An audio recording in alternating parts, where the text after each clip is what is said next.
পুজোর দিনগুলোতে যদি এরকম ফুলকপির রসা হয়, লুচি, পরোটা, ভাত, পোলাও যার সাথেই খান না কেন জাস্ট জমে যাবে। তো তার জন্য প্রথমেই ফুলকপিগুলোকে সর্ষের তেলে ভালো করে ভেজে নিয়েছি, একদম লাল লাল করে। তারপরে একটা মশলা করে নিচ্ছি ফুলকপির জন্য। এখানে গোটা কাজু কয়েকটা, বেশ কিছুটা আদা, হাফ চামচি জিরে গুঁড়ো, 1 চামচি ধনে গুঁড়ো, এখানে স্বাদ মতন ঝাল আর 1 চামচি সাদা তেল দিয়ে একটা মশলা করে নিয়েছি।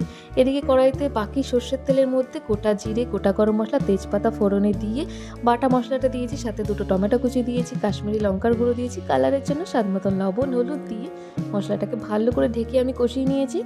আর যখন এই মশলাটাকে মোটামুটি কষানো 80% মতন হয়ে যাবে, তখন আমি আলুটা দিয়ে দেবো। আলুটা দিয়ে সামান্য জল দিয়ে আবার একটু কষিয়ে নেব। মশলাটা এরকম পুরোপুরি কষে আসলে এখানে ঝোল দিয়ে দেবো। এবার যতটা পরিমাণে আমি গ্রেভি রাখতে চাইবো সেই হিসাবে জলটা দেবো। তো এখানে ভাজা ফুলকপিগুলোও দিয়ে দিয়েছি। দিয়ে ফুটে উঠলে নামানোর আগে এখানে ভাজা গুঁড়ো গরম মশলা, ধনেপাতা কুচি আর ঘি দিয়ে নামিয়ে দেবো। তো দারুণ হয় খেতে।